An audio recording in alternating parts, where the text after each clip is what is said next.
Comeback kontroversial Miss Hilgers Hartman siap menganjurkan zona nyaman timnas.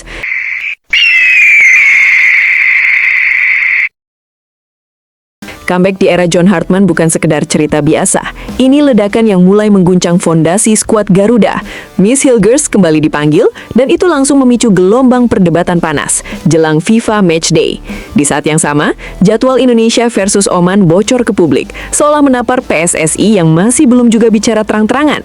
Dan dari Eropa, 3 penggawa Garuda justru menunjukkan jurang nasib yang terasa kejam dan tanpa kompromi. Dari benua biru, kabar yang datang bukan sekedar update. Ini potret brutal tentang siapa yang benar-benar layak bertahan. Martin Paes tampil seperti tembok hidup. Ia tidak hanya menjaga gawang, tapi mempermalukan lawan dengan dominasi yang dingin dan tanpa ampun. Rating 8,1 bukan angka biasa. Itu pernyataan keras bahwa dia sedang berada di level yang tidak bisa disentuh sembarang pemain. 3 penyelamatan krusial dan clean sheet keempat beruntun jadi bukti. Paes bukan sekedar starter, dia adalah fondasi. Namun, di sisi lain, nasib pahit menghantam Romney tanpa belas kasihan. Kemenangan 4-1 Oxford United terasa seperti lelucon pahit, karena pada akhirnya mereka tetap terdegradasi. Tidak ada yang peduli skor besar ketika kenyataannya mereka jatuh. Romney hanya diberi 13 menit, seolah keberadaannya tidak cukup penting untuk mengubah takdir timnya. Ini bukan sekedar kekalahan, ini kegagalan total yang meninggalkan luka panjang. Kevin Dix, situasinya tidak kalah menyakitkan. Di saat timnya berjuang, dia justru disingkirkan demi alasan kebugaran. Borussia Mönchengladbach bertahan dengan 10 pemain dan tetap selamat dari kekalahan. Sementara Dix hanya bisa menonton dari luar. 1 poin itu cukup untuk timnya, tapi menjadi tamparan halus bahwa kehadirannya belum dianggap krusial. Masuk ke tangan John Hartman, segalanya berubah drastis. Ini bukan pelatih yang bermain aman. Ini pelatih yang siap membongkar struktur lama tanpa ragu. Membentuk 2 skuad berbeda bukan keputusan normal. Ini perjudian besar. Ia seperti ingin mengatakan, siapa yang tidak siap, silahkan tersingkir. Nama-nama lama mulai dipinggirkan. Rizky Ridho, Jordi Amat, bukan lagi jaminan. Sebaliknya, wajah baru seperti Fajar Fathur Rahman dan kembalinya Sadil Ramdhani jadi sinyal keras bahwa tidak ada tempat aman di era ini. Hartman tidak sedang membangun tim, dia sedang menyaring, menekan, dan memaksa semua pemain bertarung untuk bertahan. Jadwal melawan Oman yang bocor semakin memperjelas tekanan. Ini bukan sekedar laga uji coba, ini panggung pembuktian. Indonesia yang masih terjebak di peringkat 122 akan menghadapi Oman yang jauh lebih tinggi. Selisih itu bukan angka, itu jurang kualitas yang harus ditutup atau akan semakin mempermalukan Indonesia. Kemenangan atas Saint Kitts and Nevis kini terasa kecil, dan kekalahan atas Bulgaria masih membekas. Hartman tahu, satu kesalahan lagi bisa merusak seluruh momentum, dan menghadapi Oman tidak ada ruang untuk tampil setengah hati. Lalu datanglah kejutan paling keras, kembalinya Miss Hilgers. Setelah lama menghilang karena cedera ACL, kini dia kembali, bukan sebagai pelengkap, tapi sebagai ancaman nyata di lini belakang. Ini bukan sekedar comeback, ini ujian brutal. Apakah dia masih layak atau hanya akan jadi nama besar yang gagal memenuhi ekspektasi? Di bawah skena 3 back Hartman, Gertz bisa menjadi benteng atau justru titik lemah yang menghancurkan segalanya.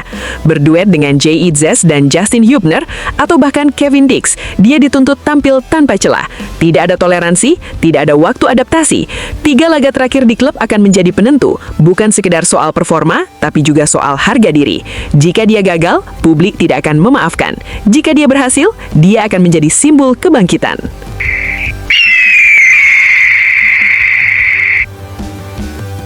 Bangkit dari keterpurukan, Sadil Ramdhani kembali ke timnas, siap jadi senjata mematikan era John Hartman. Perjalanan karir Sadil Ramdhani di timnas Indonesia, kebangkitan sang senjata mematikan di bawah komando John Hartman. Setelah mengalami masa-masa sulit dan penantian panjang yang tak kunjung usai selama hampir 2 tahun lamanya tanpa mendapat panggilan, akhirnya Sadil Ramdhani berhasil mendapatkan kesempatan emas untuk kembali bergabung dan memperkuat timnas Indonesia yang sangat dirindukannya. Winger andalan Persib Bandung yang selama ini sempat meredup dan kehilangan sorotan publik, kini kembali dipanggil oleh pelatih kepala John Hartman yang dikenal memiliki pendekatan tegas dan penuh disiplin. Panggilan tersebut bukan sekedar bentuk apresiasi, melainkan sinyal kuat dari pelatih untuk menghidupkan kembali karir sang pemain demi menghadapi jalannya FIFA Matchday pada bulan Juni 2026, sekaligus sebagai persiapan matang menjelang ajang bergengsi Piala AFF 2026 yang menjadi target besar bagi Indonesia. Kesempatan ini menjadi momen transformatif yang bisa dibilang sebagai titik balik karir Sadil. di mana ia harus memanfaatkan dengan sebaik-baiknya agar dapat membuktikan bahwa dirinya masih memiliki kualitas dan kemampuan yang layak bersaing di level tertinggi sepak bola internasional. Kabar mengenai pemanggilan Sadil Ramdhani itu sendiri disampaikan secara resmi oleh manajemen Persib Bandung melalui surat bernomor khusus dari PSSI yang diterima oleh klub sebagai bentuk legitimasinya. Surat resmi tersebut bukan hanya menjadi dokumen formal, namun juga menjadi simbol penting yang menandai bahwa masa kelam yang dialami oleh Sadil sudah mulai berakhir. Setelah sekian lama terpinggirkan dan menjadi bahan perbincangan negatif di berbagai forum dan media sosial, kini Sadil kembali berada di panggung utama, siap untuk menghadapi tantangan besar dan membuktikan bahwa dirinya tidak hanya sekedar pemain biasa, tetapi sosok yang berpotensi menjadi senjata ampuh bagi timnas. Penantian panjang selama hampir 2 tahun tanpa kesempatan membela Merah Putih jelas memberikan dampak besar bagi mental dan motivasi sang pemain. Namun hal itu tidak melemahkan tekadnya untuk bangkit dan berjuang kembali demi membanggakan bangsa. Sadil Ramdhani sendiri terakhir kali menghiasi daftar skuad timnas Indonesia adalah pada awal tahun 2024, tepatnya ketika tampil dalam pertandingan persahabatan melawan Libya yang berakhir dengan kekalahan tipis 1-2. Pada pertandingan yang sangat penting tersebut, performanya sempat mendapat sorotan, walaupun timnas harus menelan kekalahan 1-2. Dalam laga uji coba ini, Sadil belum mampu menunjukkan penampilan terbaiknya dan sempat mengalami kesulitan menyesuaikan diri dengan pola permainan yang diinginkan oleh pelatih. Kekalahan yang diderita tersebut ikut memperburuk kondisi mental timnas dan ketiadaan Sadil dalam 2 tahun terakhir pun dianggap oleh sebagian kalangan sebagai kerugian tersendiri bagi skuad Garuda. Namun kembalinya Sadil kini menjadi angin segar yang memberikan harapan bahwa tim nasional Indonesia akan kembali memiliki kekuatan dan daya gebrak yang dibutuhkan untuk meraih hasil optimal di kompetisi internasional mendatang. Selain Sadil, di momen pemusatan latihan ini ada juga 2 pemain lain asal Persib Bandung yang mendapatkan panggilan resmi dari PSSI, yaitu Tom Haye dan Mark Klok. Ketiganya tercantum dalam surat bernomor 1819-AGB-317-4-2026 yang menjadi bukti sah keikutsertaan mereka dalam persiapan timnas Indonesia di kompetisi mendatang. Keikutsertaan 3 pilar Persib ini bukan hanya sekedar pengakuan atas performa individu mereka, tetapi juga wujud kepercayaan dari staf pelatih bahwa Persib Bandung sebagai klub memiliki kualitas pemain yang mumpuni dan mampu memberikan kontribusi signifikan bagi kekuatan nasional. Surat bernomor penting ini pun menjadi catatan sejarah bagi Maung Bandung, di mana nama para pemainnya terselip dalam skema besar yang akan dijalankan timnas di kancah internasional, sekaligus memperkokoh posisi Persib sebagai salah satu klub Indonesia yang berperan vital dalam penyediaan talenta kelas dunia. Pemanggilan dan kembalinya Sadil Ramdhani ke timnas jelas bukanlah hasil kebetulan semata, melainkan buah kerja keras dan performa impresif yang ia pamerkan bersama Persib Bandung sepanjang musim ini. Setelah berpisah dengan klub lamanya, Sabah FA di Malaysia, di mana ia menimba pengalaman selama lebih dari 4 tahun, Sadil kembali ke tanah air dengan tekad bulat untuk mengukir prestasi baru bersama Maung Bandung. Adaptasi yang cepat dan performa meningkat jelas menjadi faktor kunci yang membuatnya mendapatkan perhatian dari pelatih John Hurtman yang tidak hanya membutuhkan sosok berpengalaman, tetapi juga pemain yang memiliki daya juang tinggi dan kemampuan teknis di atas rata-rata. Sepanjang musim berjalan, Sadil sudah membuktikan kematangannya dengan penampilan konsisten dalam 29 pertandingan yang dilakoni di berbagai kompetisi, termasuk Liga Indonesia dan turnamen domestik lainnya. Dalam rentang waktu tersebut, ia mampu menorehkan 4 gol penting dan membuat 1 assist yang menjadi bukti nyata kontribusinya dalam membangun serangan tim. Produktivitas ini menjadi tolok ukur yang cukup meyakinkan bagi staf pelatih, sehingga mereka dengan berani memanggilnya kembali ke tim nasional. Kelebihan lain yang menjadikan Sadil sebagai aset bernilai adalah kecepatannya yang luar biasa dan kreativitasnya dalam mengolah bola di lapangan, yang membuatnya menjadi pemain yang sulit diprediksi dan mampu menyulitkan pertahanan lawan dengan serangan-serangan dinamis. Pemanggilan terhadap 3 pemain Persib ini, termasuk Sadil, menandai debut mereka untuk tahun 2026, mengingat sebelumnya mereka sama sekali tidak dilibatkan dalam FIFA Series pada bulan Maret lalu. Hal ini mengindikasikan bahwa pelatih John Hurtman tengah melakukan evaluasi dan penguatan skuad dengan menyaring pemain-pemain terbaik yang siap memberikan kontribusi maksimal. Pemusatan latihan yang diagendakan berlangsung dari 26 sampai 30 Mei 2026 di Jakarta menjadi momen vital bagi para pemain untuk menunjukkan kesiapan fisik, mental, dan teknis yang dibutuhkan agar mampu menghadapi laga-laga penuh tekanan di tingkat internasional. Komitmen penuh dari PSSI pun terlihat jelas dalam surat resmi yang meminta seluruh pemain untuk sudah berkumpul dan siap mengikuti sesi latihan sejak hari pertama demi memastikan rencana persiapan berjalan lancar tanpa hambatan. Potensi besar Sadil Ramdhani sudah terlihat jelas sejak masa remajanya, ketika bakat alaminya tidak dapat disembunyikan oleh waktu dan latihan. Pada usia yang masih sangat muda, yaitu 18 tahun, ia sudah mendapatkan kesempatan langka untuk mengenakan jersey Timnas Indonesia Senior yang biasa diperuntukkan bagi pemain yang telah matang dan berpengalaman. Debutnya ini menjadi momentum berharga untuk mengukir namanya sebagai salah satu talenta paling prospektif dalam sejarah sepak bola Indonesia. Pertandingan perdana Sadil di level senior terjadi dalam laga persahabatan melawan Myanmar pada tanggal 21 Maret 2017, 9 tahun yang lalu, di mana ia langsung dipercaya sebagai starter. Dalam laga tersebut, ia bermain selama 72 menit dan berhasil memberikan assist penting yang berkontribusi signifikan dalam kemenangan Indonesia dengan skor akhir 3-1. Performa mengesankan ini membuatnya mendapat perhatian luas oleh banyak pihak, termasuk pelatih Luis Milla yang kala itu menilai Sadil sebagai prospek bintang masa depan yang layak dipertimbangkan untuk terus dikembangkan. Namun setelah puncak karir awal yang gemilang itu, Sadil sempat mengalami penurunan performa dan ketiadaan di skuad utama selama beberapa waktu. Pada era kepelatihan Sintayong, Sadil terakhir kali bermain untuk Timnas Indonesia pada awal 2024, tepatnya saat laga persahabatan melawan Libya yang berakhir dengan kekalahan tipis 1-2. Walaupun hasil pertandingan kurang memuaskan, kehadiran Sadil tetap memberikan opsi alternatif di lini depan yang dibutuhkan untuk memperkuat daya serang tim dalam laga-laga uji coba. Secara keseluruhan, catatan karir Sadil di level junior dan senior Timnas Indonesia cukup montereng. Ia telah menjalani 19 pertandingan, sekaligus membobol gawang lawan sebanyak 11 kali bersama tim U19, kemudian memperkuat Timnas U20 sebanyak 3 kali, dan tampil 17 kali dengan meraih 3 gol di skuad U23. Pengalaman yang melimpah ini menunjukkan bahwa Sadil bukan hanya sekedar pemain iseng, tapi sosok yang konsisten dan disiplin yang tumbuh dan berproses secara profesional dalam dunia sepak bola nasional. Bahkan puncak karir Sadil di Timnas Indonesia Senior telah menghasilkan 26 caps dan 2 gol yang tak terlupakan.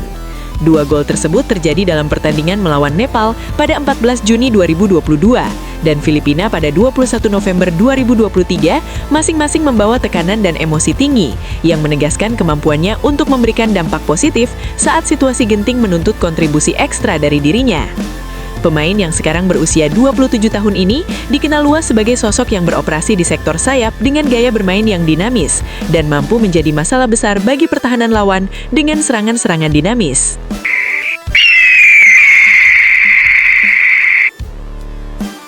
Neraka di depan mata. Timnas Indonesia terjebak di pot 4, siap jadi korban raksasa Asia? Kutukan pot 4. Tiada ampun, Timnas Indonesia terancam tenggelam dalam kobaran api grup neraka Piala Asia 2027. Pengundian Piala Asia 2027 yang akan digelar di Pusat Sepak Bola Arab Saudi, Riyadh, pada tanggal 9 Mei 2026 telah menobatkan Timnas Indonesia di pot 4, posisi yang dianggap sangat terhina dan penuh tantangan, yang ibarat pedang bermata dua yang siap mengiris habis setiap mimpi-mimpi gemilang bangsa yang selama ini dibangun dengan harapan dan kerja keras tanpa henti. Ini bukan sekedar undian biasa yang sepatutnya dinanti dengan antusias, melainkan sebuah kutukan nyata yang mengancam jiwa raga tim Garuda untuk jatuh dan terjerembab dalam kobaran api kompetisi yang penuh dengan ancaman mematikan dan tekanan luar biasa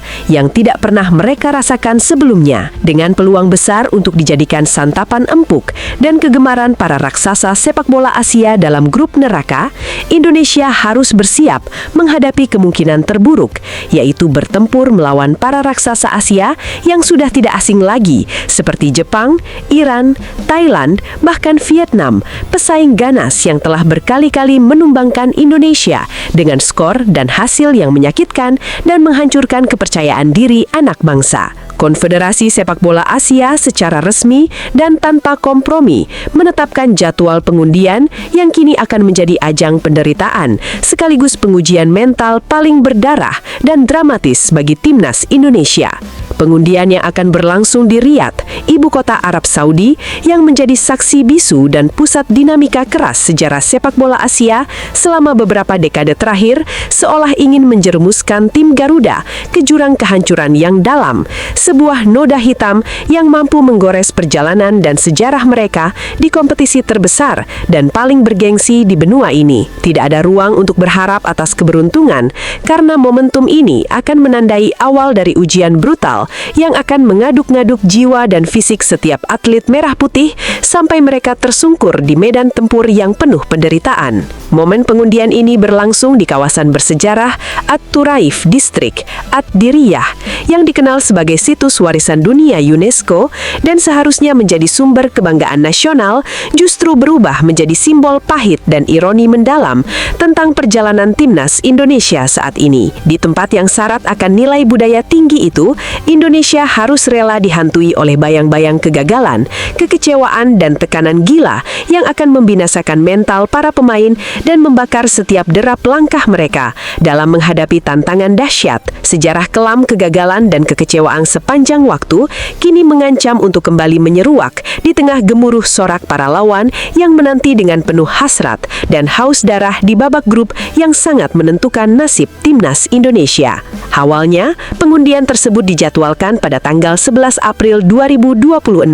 Namun secara tak terduga dan dengan alasan yang belum sepenuhnya menguntungkan, AFC dengan kejam dan terencana menundanya demi memastikan semua pihak sepak bola Asia dapat menyaksikan dengan penuh perhatian dan memberi dukungan maksimal dalam rangka menunjukkan betapa berat dan kejamnya perjuangan yang harus dilewati Indonesia. Waktu semakin mendekati dengan cepat dan rasa harapan untuk dapat terbebas dari lawan-lawannya yang kuat dan superior perlahan-lahan terkikis habis oleh kenyataan yang semakin menegaskan adanya gelombang tekanan luar biasa berat yang akan menjejali dada dan pikiran timnas Garuda dengan sangat intens hingga mereka hampir terengah-engah dan kehilangan arah serta harapan. Perubahan jadwal yang kejam ini bukan hanya sekedar urusan administratif biasa, namun merupakan umpatan keras dan pengingat brutal yang dilakukan para penguasa sepak bola Asia, menegaskan dan memperjelas bahwa Piala Asia bukanlah panggung permainan ringan ataupun sekedar ajang pertunjukan biasa. Kompetisi ini adalah medan perang nyata bagi setiap negara yang turun bertanding, di mana timnas Indonesia yang namanya pernah bersinar, namun kini terpuruk di bayang-bayang kegagalan, dihukum untuk berada di lapisan terendah. Mereka harus siap dengan mental baja untuk menerima kenyataan mengenaskan bahwa peluang dan kesempatan mereka sangat terbatas dan mereka adalah mangsa empuk bagi para penguasa sepak bola Asia yang sudah jauh melampaui mereka bukan hanya dalam hal kemampuan skill, tetapi juga pengalaman bertanding dan ketangguhan mental. Dari total 24 tim yang bakal bertarung di panggang final turnamen, 23 sudah membuktikan keperkasaannya dengan capaian prestasi yang gemilang dan memastikan tempatnya melalui kerja keras dan dedikasi di babak kualifikasi yang melelahkan. Slot terakhir yang diperebutkan saat ini hanya menjadi sebuah formalitas, namun bagai pisau tajam yang mengiris lemah mental timnas Indonesia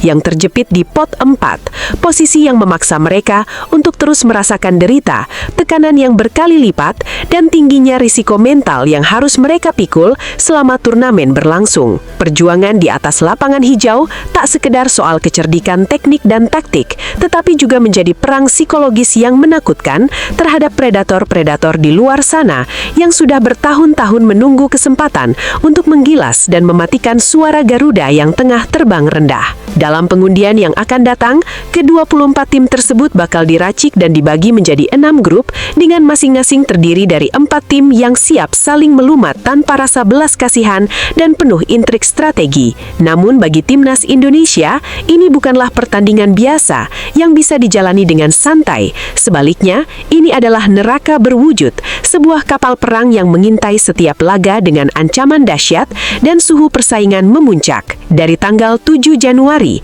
hingga 5 Februari 2027, setiap detik dalam pertandingan nanti bak pertarungan hidup atau mati yang melelahkan, di mana membuat kesalahan kecil bisa saja berakibat pada kehancuran total dan luka sejarah terburuk dalam sepak bola nasional. Pot 1, kerajaan luar biasa dengan 6 raksasa fenomenal, tuan rumah Arab Saudi, Jepang yang angkuh, Iran yang garang, Korea Korea Selatan yang berpengalaman, Australia sang bertahan, dan Uzbekistan yang licik adalah benteng tak tertembus yang sudah berpuluh-puluh tahun memberangus mimpi lawan-lawannya dengan penghinaan dan dominasi tanpa kompromi. Garuda Malang harus menerima kenyataan pahit dan kejam bahwa peluang bertemu mereka nyaris tak terelakkan. Menghadapi raksasa-raksasa ini sama saja seperti menatap ke jurang maut yang menganga dan siap memakan habis setiap impian dan ambisi yang pernah dimiliki. Pot 2 dan Pot 3 membawa ancaman yang tak kalah mengerikan dan ancamannya melekat bagai bayangan gelap yang siap menjerat setiap laga. Negara-negara yang digolongkan dalam pot-pot ini seperti Qatar, Irak, Bahrain, Thailand, China, dan Vietnam telah mencatat luka mendalam di hati dan sejarah kekalahan pahit bagi Indonesia karena sudah berkali-kali menghancurkan mimpi dan harapan dengan kemenangan telak yang melukai hati dan kehormatan Garuda. Ancaman ini bukan sekedar tantangan secara fisik semata, tetapi juga menjadi palu godam mengerikan yang menghancurkan mental sekaligus melemahkan semangat bertarung para pemain sehingga menghadapi mereka semakin memberat beban perjuangan di kancah penuh derita ini. Di posisi pot 4, Indonesia harus rela berdampingan dengan Kirgistan, Korea Utara, Kuwait, serta pemenang dari laga playoff antara Lebanon melawan Yaman, yang secara harfiah merupakan kelompok yang penuh dengan makelar kematian di lapangan hijau. Ini bukan zona nyaman, bukan alat percobaan untuk sekedar menguji kemampuan, melainkan arena pertumpahan darah dan air mata, di mana tekad dan mental setiap pemain akan diuji sampai tersisa bara api kecil yang terus berjuang di tengah tumpukan abu kegagalan yang mengerikan. Dengan segala sesuatu yang memihak tim-tim di pot atas, Indonesia menjadi korban nyata dari sistem keras yang tak berperi kemanusiaan yang memaksa mereka menghadapkan diri pada realitas yang sungguh menyakitkan. Peluang untuk maju ke babak selanjutnya seperti fata morgana yang mengecoh dan menggoda, sementara kenyataannya hanyalah padang pasir yang kering dan penuh kesengsaraan yang membutuhkan kekuatan besar untuk bertahan hidup.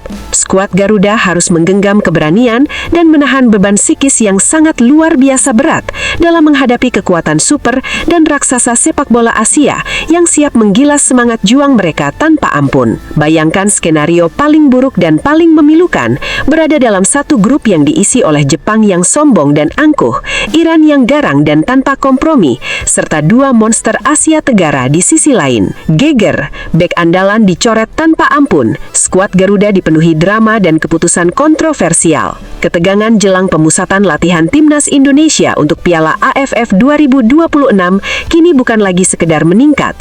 Ini sudah berubah menjadi sesuatu yang sangat memanas, bak bara api yang siap meledak kapan saja tanpa peringatan. Atmosfer persaingan di dalam internal tim berubah menjadi tekanan brutal yang begitu menyesakkan dada, hingga setiap pemain tidak hanya berjuang untuk mendapatkan posisi, tetapi seolah dipaksa bertaruh nasibnya demi mengamankan satu tempat di skuad Garuda yang sangat dinantikan. Di tengah situasi yang semakin panas dan penuh tensi tinggi itu, keputusan pelatih John Hartman malah menyulit api kontroversi yang justru semakin membesar dan meluas ke berbagai kalangan. Daftar 23 pemain yang diproyeksikan untuk mengikuti pemusatan latihan (TC) yang disampaikan secara resmi dalam surat pengumuman dari PSSI bukan lagi sekedar pengumuman biasa yang rutin dikeluarkan, melainkan menjadi pemicu kegaduhan besar yang terasa hingga ke akar rumputnya para supporter setia timnas. Nama-nama dari klub besar seperti Persija Jakarta yang meliputi Fajar Faturrahman, Excel Runtukahu, Shane Patinama, dan Witan Sulaiman